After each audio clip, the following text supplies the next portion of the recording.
Good afternoon, good morning, good evening. Welcome back to Global Media Network LLC. Passionate World Talk Radio is a wholly owned subsidiary of GMN LLC. Our slogan is and always will be educate, enlighten, entertain. And today, the month of June, is also Gay Pride Month. And as a result, we are going to be discussing during the entire month of June the LGBT community, gays, lesbians, and transgender. So I'm going to start. Lillian Cauldwell. The other hosts are Lisa Skinner and Betsy Worso. Lisa will follow me next and take up where I leave off, which is the don't ask, don't tell, and everything, including the AIDS epidemic that really threw as I say, a locomotive into the direction in which the gay pride movement was going. And then Betsy has her opinions, and we will be discussing them, especially in the military. So I'm going to start. Now, I did not do a universal take of lesbians, transgender, or gays. Overseas, the way they treat the transgender people are quite different from how they're treated here in the States. In fact, continent of Africa, the law says they have the right to shoot them. But we're not going to concern ourselves this week about the universal targeting of gay and lesbian people. But just a little side note, if you want to know where the word lesbian came from, it comes from the Greek island of Lesbos. Now, we don't know if there were gay people living on that island so long ago, but that's where the word lesbians originated, or at least that's what I was taught when I went to school. Of course, it could have been propaganda. It's very difficult to tell true history from propaganda because, as you know, it's always the winner of wars who get to write the history. Therefore, I'm telling you right now, source that I got most of my information from was the History Channel. And you can go look them up. It's https://topics/gays-history-of-gay-rights. And they're very thorough. And if you permit me or indulge me, I'm going to be using my notes. So in 1924, a German immigrant by the name of Henry Gerber came to Chicago, and he established the Society for Human Rights. And it was the first documented gay rights organization in the United States. And when he served in World War I, Gerber was inspired to create a new organization by the name of the Scientific Humanitarian Committee, which was a homosexual emancipation group that he formed in Germany, which wasn't good for his health because in the 1938, all homosexuals were forced to wear pink triangles on their prison garb to signify that they were gay. And the concentration camp was at the Sachsenhausen, and they have a picture of all these men, shaved heads, with this large pink triangle. But ever heard the expression, what goes around or what comes around goes around?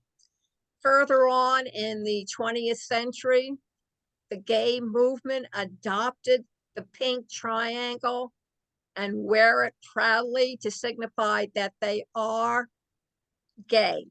So think about that.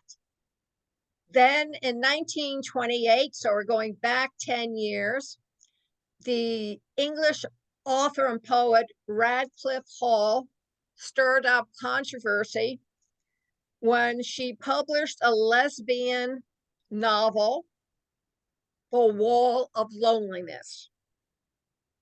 In 1948, another 10 years, Alfred Kinsey wrote a book called Sexual Behavior in the Human Male, which proposed that, and I quote, sexual orientation lies on a continuum between exclusively homosexual to exclusively heterosexual, unquote.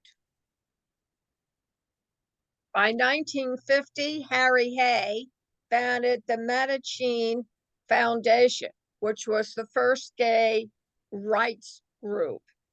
In Los Angeles, they coined the term homophile to tag and describe homosexuals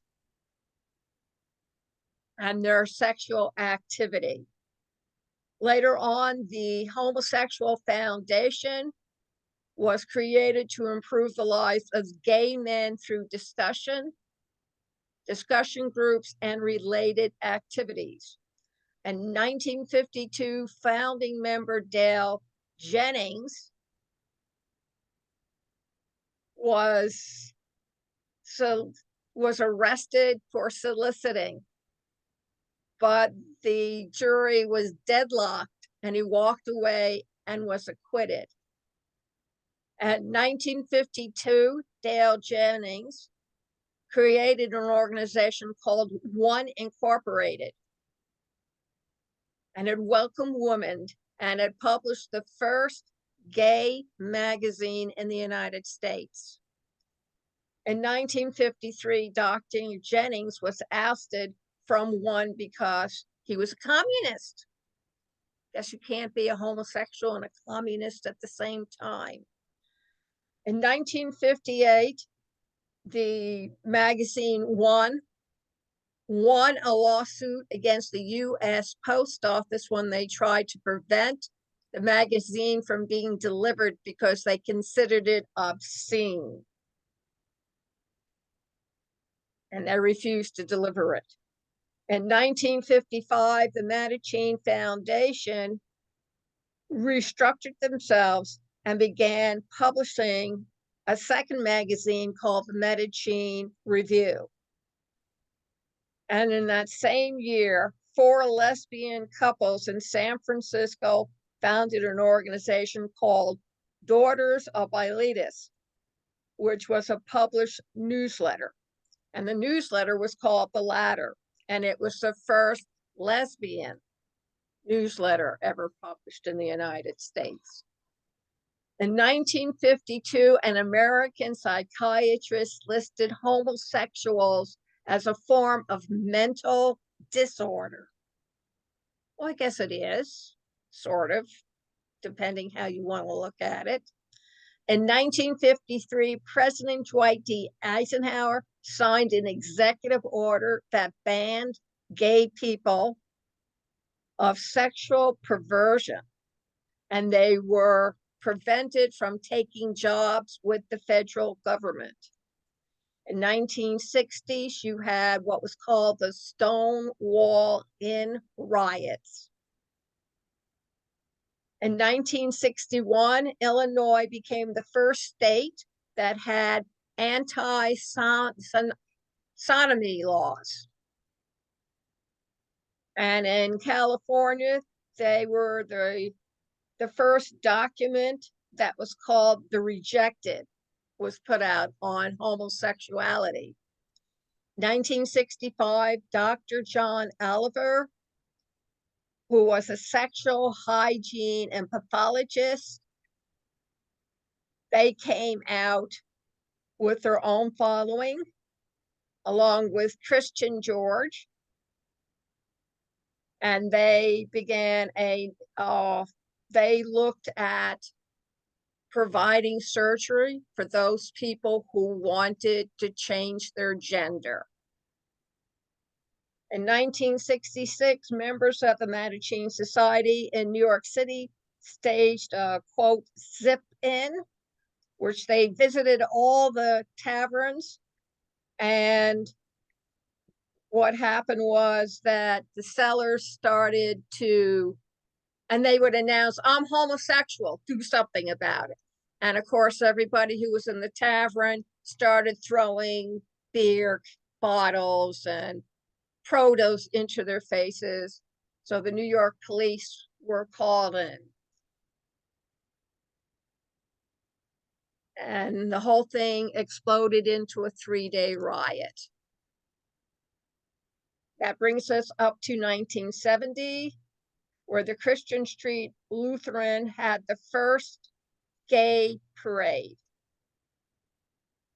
1977, the Supreme Court ruled that transgender women could play at the US Open tennis tournament, and that was Renee Richards. So she was there before Billie Jean King, who you remember came out after she won her gold medal.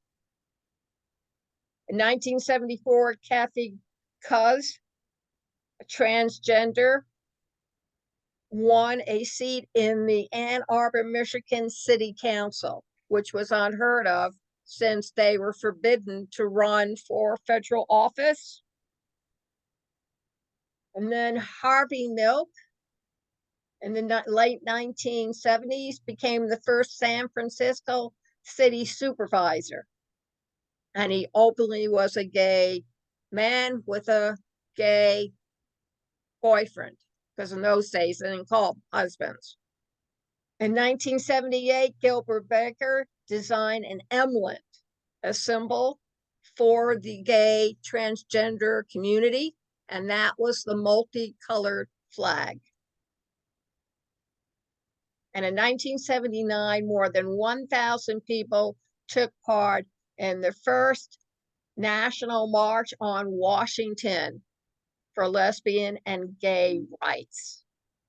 So you should know this all started, at least openly, in 1920s. And it's been an uphill battle ever since. Lisa? Yeah, and things are escalating from where you left off. And I can't help but think, here we go again. Are we once more on the brink of another atrocity? The signs are certainly there. We are talking this time about the transgender population. So far, we've talked about the Holocaust and how the atrocities against the Jewish population were, now a very egregious part of our history, with 6 million people being annihilated. We've presented information for you about the Japanese internment camps that were instituted against American Japanese after Pearl Harbor was bombed. They had nothing to do with it. They already were Americans, were living here, but America was worried that they were spies for Japanese. So they put them in concentration camps. We've just finished our series on the genocide of the indigenous Native American population. And what was the message that came out of that? The same message that has come out of our research on every atrocity that we have presented to you. People, the majority of the people, don't like the minority of the people that are different. They have darker skin. They have different religious beliefs. They believe in the spirit world, whatever it may be. Those groups are the ones that eventually are targeted. And now we are seeing this happening with the transgender and, well, we're talking specifically about transgender population today, but it's also true of the gay and the lesbian populations as well. And again, the common theme, what? They're different from the norm. at least in the people who see them that way. And it's scary. People behave based on fear and lack of understanding. And I think that's a common theme that we have seen throughout our series since we started it. So what is this telling us? Is history about to repeat itself once again? Well, let's explore what's happening with the transgender movement and why we are hearing so much about it in the media, just like all of a sudden. It is a recent movement that is getting a lot of attention today, but it's turning into a controversy that resembles so many others that we have seen throughout history. Since 1999, advocates have gathered to commemorate transgender victims of violence. November 20th is now the Transgender Day of Remembrance. That's as of November 21st, or I'm sorry, as of this past November, 2021 was the deadliest year yet of anti-transgender violence in the United States, exceeding the record 44 transgender people whose deaths were recorded the year before. Violence and harassment against transgender people are widespread in the United States. And I'm quoting this information from a survey that I read about this situation. And I will give you that reference at the end of what I'm going to share with you. So in this survey, and it was an extensive survey, one transgender advocate told the Human Rights Watch organization that virtually every transgender person can recount and recall instances when they have felt fearful for their safety and security in public. We saw that same sentiment, or we heard that same sentiment by Chinese Americans during the pandemic. Remember, they were being targeted because there were people out there who blamed, if you were of a Chinese descent, then it was your fault that we were all dealing with COVID-19 in the United States, and those people just arbitrarily and randomly were being attacked. This is our way of thinking, and we are demonstrating this to you over and over and over again with every single one of these series themes that we are researching. Violence and harassment against transgender people are widespread in the United States.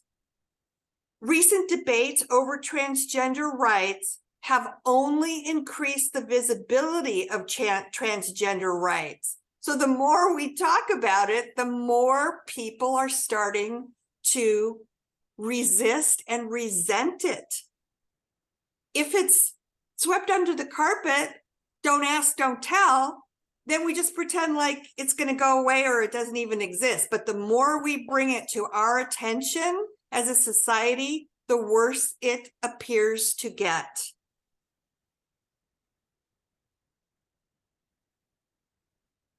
In this survey, it said people have increased hostility towards transgender people as well, with lawmakers and media personalities unfairly demonizing transgender individuals as, and it's exactly what Lillian said, mentally ill.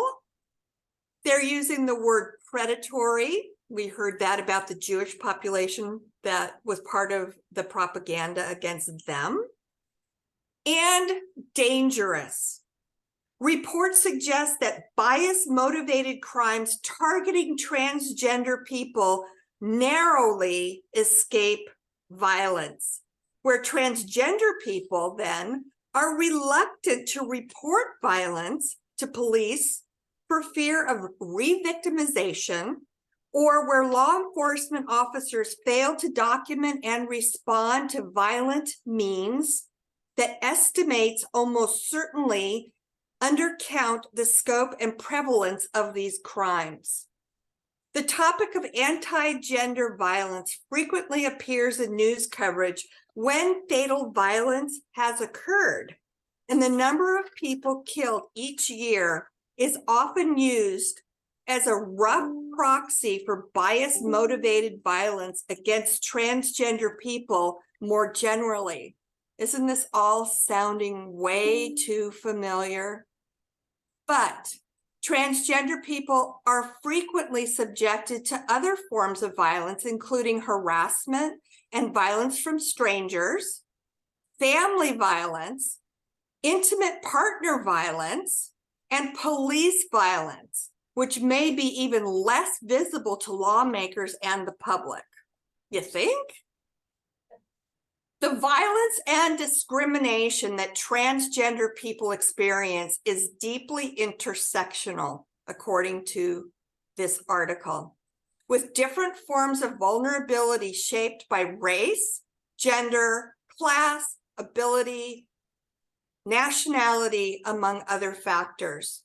In 2020, more than 3/4 of the transgender and non-binary people, which means they don't claim either sex, killed in the US were people of color, with Black transgender women at particular risk of violence. From 2016 to 2021, at least 88% of the transgender people killed were in Florida. 91% of the transgender people killed were in Ohio. And 90% of the transgender people of color were killed who lived in Texas. Data suggests that the compounding effects of discrimination significantly limit transgender people's opportunities and ability to keep themselves safe. When transgender people face family rejection or are kicked out of their homes at a young age, they're unable to get an education and find employment. They're unable to find work in informal and unregulated economies where violence is rampant. They grapple with homelessness and housing insecurity and are unable to obtain gender-affirming health care and accurate identification. They have to rely on public transportation and facilities where they are scrutinized by others and are turned away from anti-violence resources and emergency services. They may be repeatedly exposed to violence with little ability to escape it, often running from one form of violence to find themselves just facing another. Now, I don't know if you're aware of this, but our government does have an obligation to respond to foreseeable threats to the life and bodily integrity of the American citizens, including by addressing patterns of violence against specific groups of people. However, the United States, and I think this is pretty obvious to all of us, is falling short of its international obligations to remedy the structural conditions that give rise to anti-transgender violence and to provide assistance and deliver justice to individuals when this violence occurs. But to meet its human rights obligations, the sentiment is that the United States should adopt more anti-discrimination protections to address the structural discrimination that the transgender people face. Ensure that services are available and competent to serve transgender survivors, and end practices that minimize and diminish the real effects of anti-transgender violence when it occurs. But I need to ask you, think about it. Is that happening? Now, while the administration of President Joe Biden has taken steps to address anti-transgender discrimination, transgender people continue to face widespread hostility in many parts of the United States. In 2021, lawmakers introduced a record number of anti-transgender bills, just like Lillian said, in the state legislature, seeking to restrict transgender people's access to health care, to bathrooms, sports, and recreation. People interviewed said that such actions make them worry even more about their safety in open public places. Now, only 21 states expressly prohibit, this is current, 21 states in the US have expressly prohibited gender identity discrimination in employment, in their housing opportunities, and for public accommodations under state law, leaving transgender people in many parts of the country particularly vulnerable to mistreat. So 21 of our states. These views differ even more sharply by partisanship. Now, I find this interesting because I don't have the exact details. I didn't want to get that detail into it. You can read it when I give you the resource. But the views on transgenderism and lesbianism and being homosexual, they do vary by age group. You know, the baby boomers view it, some of the baby boomers view it, or how the baby boomers view it, it could be very, very different from how Gen Z views it and how the millennials views it. So they did go over that in detail. But the thing that I found really interesting, and I am going to share this with you, is that these views differ even more sharply than by age group, by partisanship. So let me tell you what information they provided. The Democrats and those who lean to the Democratic Party are more than 4 times as likely as Republicans and Republican leaners to say that a person's gender can be different from the sex they were assigned at birth. And that statistic is 61% of Democrats versus only 13% of Republicans believe that it's okay to want to be a different sex than you were born to. Republicans, no, 13% don't think that that is acceptable. Now, Democrats are also much more likely than Republicans to say that our society has not gone far enough in accepting people who are transgender. Now, this statistic is 59% of Democrats say that versus 10% of Republicans. And then for their part, 66% of Republicans feel that society has gone too far in accepting people who are transgender. So to close, I'm going to let you know that amid a national conversation over these issues, many states are considering or have put in place laws and or policies that would directly affect the lives of transgender and non-binary people. Again, those who don't identify as either a man or a woman. Some of these laws would limit protections for transgender and non-binary people. Others are aimed at safeguarding them. The survey finds, this is the survey that I gathered this information from. The survey finds that a majority of US adults, 64%, say they would favor laws that would protect transgender individuals from discrimination in jobs, housing, and public spaces, such as restaurants and stores. But there is also a fair amount of support for specific proposals that would limit how trans people can participate in certain activities to navigate their day-to-day lives. So this report comes from the Pew Research Center, and you can find it at www.pewresearch.org, and then /social-trends. And we will post it on our blog, so you'll have the resource there to probably click on or refer to. But it came from the Pew Research Center, and you can read all the details about it if you go to this resource that we're going to cite for you. Thank you.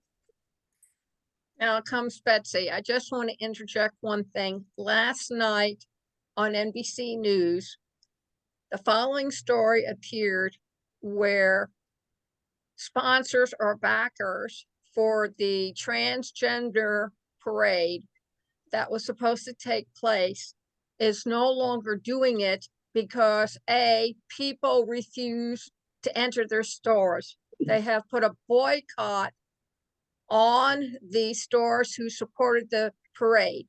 Those who had carried merchandise for transgender infants, toddlers, children, and adults, the people from different states either destroyed it or threw it on the floor, and they refused to buy. So many of these large stores, and I'm talking about Target, and I'm talking about, well, Amazon won't lose too much business, but there are other stores, that Kohl's, that had their garments out on display, and the tremendous force back from the consumers about carrying that type of merchandise caused them to put it all in the back of the store. So what does that suggest to you? I know, I watched that too. It was just mind-blowing. Talk about the brown shirts in Germany. Yeah. Talk about the book burning in Florida. Talking about governors in the southern states demanding that racial and prejudice history can't be taught. Texas saying only white history and only what we dictate. People, wake up. Betsy, your turn. Hi, everyone. Thank you, Lillian. Thank you, Lisa. Not only is June Gay Pride Month, but I want to mention it's also Alzheimer's and Brain Awareness Month. So if you have any concerns about your memory, please see your primary care physician. Why am I bringing that up? As Lisa and Lillian mentioned about health, and people are not treated equally in the health industry. There's a lot of transgender and the LGBTQ plus community do not feel comfortable going to a doctor. They don't feel comfortable when they go to an emergency room. They don't feel comfortable looking for support. Alzheimer's, as I say, and you can quote me on this, I said this years ago, is an equal opportunity destroyer. Doesn't matter if you're gay, straight, transgender, whatever you are. So I just want to give a shameless plug to my group, #Kick Alzheimer's Ass Movement. If you're looking for a support group, you're transgender, you're in the LGBTQ plus community, come join my group. All walks of life are welcome. I am from the school, live and let live, okay? Let be. You don't have to agree. I say this all the time, even on my own show, with someone's lifestyle. You don't have to like it. No one's asking you to like it. But does that give you the right to hurt someone, to belittle someone, to kill someone? Absolutely not. And I am just so disgusted with the hatred and the bigotry that goes on. And I'm going to keep repeating myself, and I don't care if I sound redundant. Where is our humanity? Where's our brotherhood? I don't care if you're gay, straight, whatever. You can be the color purple. I don't really care. I treat people accordingly as they treat me, or vice versa. I take each person as they are. But I have interviewed on my show, Chatting with Betsy, many people from the LGBTQ plus community. I even interviewed someone who's a social worker who is married to a partner. They have adopted children. She had to carry papers with her all the time, proving that they were married, proving that they are their children. Who else does that? Do you, as a biological parent, carry papers that you're really a parent of your son or daughter? No. So why should someone in the gay and lesbian community have to carry papers to prove it? We need to start treating people equally, even if you don't approve of their lifestyle. And I think they are now teaching in medical school, what you would call sensitivity training. There are, I've heard this a lot in my interviews with people, they are afraid of how they're going to be treated. And now you're going to see LGBTQ plus community going into nursing homes, going into assisted living facilities. Are they going to be treated with the respect and dignity like someone who is straight? I certainly hope so. And what about, in nursing homes, assisted living, people don't like to talk about, sex, and people that are older. It goes on, folks. Are they going to allow people who are transgender and the LGBTQ plus community to be alone to have their relations as the same as they would do straight people? I would hope they would treat people equally. There's concerns. A good friend of mine, her wife died from COVID. She was afraid that her wife would be treated differently because she's gay. Why should someone have to worry about that? Do you worry about being treated differently because you're straight? I don't think so. But this is a fear amongst the transgender and gay and lesbian community. They're afraid of being treated differently, of not getting the care that someone else would get that's straight. When I was a nurse, I treated everyone the same. When I worked in retail, I treated everyone the same. I treat people how I want to be treated. And that's how we should treat people. How would you like if it was your loved one that was diagnosed with Alzheimer's and you're looking for a support group and no one's going to accept you because of who you love? So we need to embrace people. And I often compare the Stonewall riots, how the gay community came out and proud. And I said that the caregivers should also come out and be proud. Be proud of your caregiver. And that has to do with the Brain and Alzheimer's Awareness Month. People just dismiss people who are different than us, don't we? We fear the unknown. My mother's cousin, this is in the 60s, he was kicked out of his home because he was gay. I didn't know that until I was much older. I knew Morton was gay. It was whispered. I didn't think anything of it. I just read a book. I'm going to interview someone this month. She knew she was gay at a young age. She was in foster care. She was beaten because she kissed a girl. Do we have to do that, folks? Must we have to beat people up because of who they love? How would you like to be beaten up because of who you loved as a straight person? I really feel for anyone who gets mistreated or abused. And I think the climate of this country is getting to where you're going to see more attacks on people, transgender, gay, lesbian, Jews, Chinese, Asian. You're going to see that. And I think it's going to get worse, as Lisa wanted me to say about atrocities. I think it will be another atrocity. I really do. You could just see the writing on the wall. Now, I don't believe in getting into politics, but I will say this, and I'll be devil's advocate here. I don't care what you are, but from a female, and I didn't play sports myself. It's really hard, for women to have gotten on a sports team to have sports.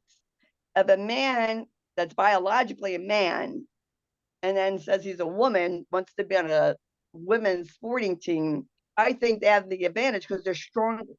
Men scientifically are stronger than women in the upper body. Of course, there's always the exception. And I don't think that's fair. I think maybe transgender people should have their own sporting competition.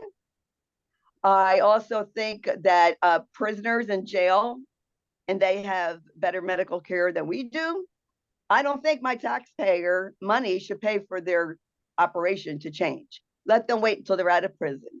If I can't afford to have surgery with my stinky insurance that I had, I don't think my taxpayer money should pay for someone's surgery, for reconsignment surgery. They could wait. There's, it used to be, I don't know if it still is, that a doctor would tell you wait till you're 16 or 18 to have certain cosmetic surgeries done. Maybe these young men and women should wait till they're 16 or 18 to make sure this is what they want. Because once you change it, I don't know if you can unchange it. I don't think so. It's very serious to consider these things. And before people say, oh, Betsy, you're transphobic, you're homophobic. No, I'm not.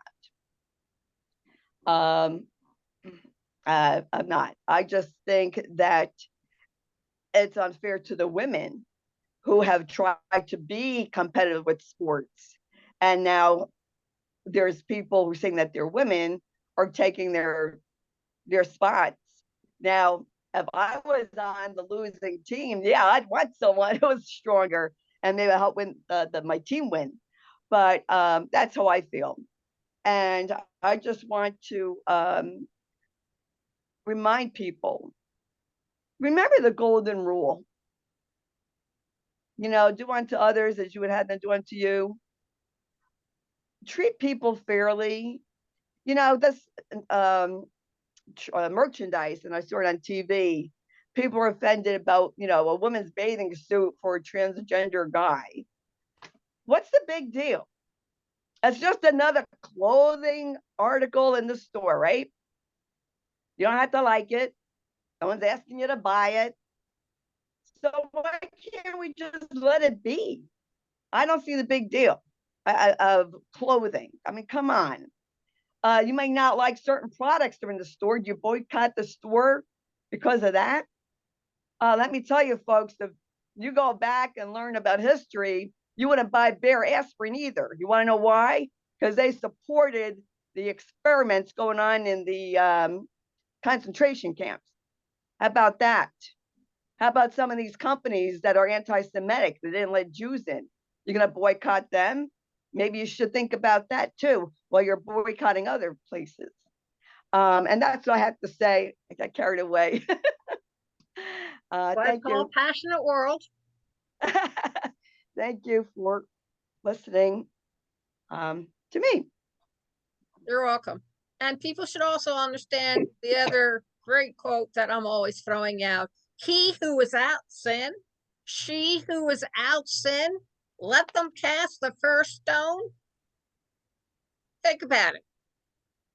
Would you like to be the recipient having a stone hit you? I've had them thrown at me. They hurt when they make impact.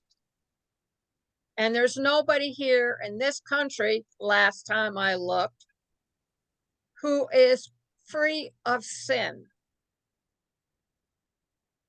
Not one of them, not from the churches, not from the synagogues, not from the temples, not from the mosques. Every one of us has some kind of sin that we have done or taken God's name in vain. Gosh, I hear it all the time, even from 4-year-old kids. Why? Because they learn it from their parents. The call to action for today is wake up, people. Or as the people of Germany realize, it can and it will happen to them. Human beings do not like to lose, and they'll never be a victim. It's always someone else's fault for whatever happens of the ills in this world. So right now they're concentrating on the transgender. Hey, they can come over and say, your kid is left-handed, sign of the devil. Burn him at the stake. He's anti-Christian. That's what the Inquisition was about, folks. Spain. Yes, well, we want to thank you very much for joining us today. Call to action. Be gentle with your next door neighbor and be gentle with yourself, because whatever goes around comes right back around. Please remember that. So if you would like to contact me, talk about some of the information I shared with you today, email is pwrnetworkllc@gmail.com. Lisa? Yes, you can email me if you'd like at dementiawhisperer and the number 1@gmail.com. And thank you again so much for listening to everything that Lillian, Betsy, and I had to share with you today. We appreciate you being here very, very much. Betsy? Sloan, SLOAN, Betsy, BETSY, 31@gmail.com. And thanks for listening. We want to thank you all for listening. You can revisit with us at https://youtube.com/PWR network_PW Talk Radio, on Facebook.com/Passionate World Radio. And also you can catch the audio on our player at https://passionateworldtalkradio.com. On June 9th and June 16th, we will not be on the air, but we will be back following, continuing the discussion about the transgender, not only in the United States, but across the ocean. Thank you all very much for listening. And remember, please keep listening. Thank you.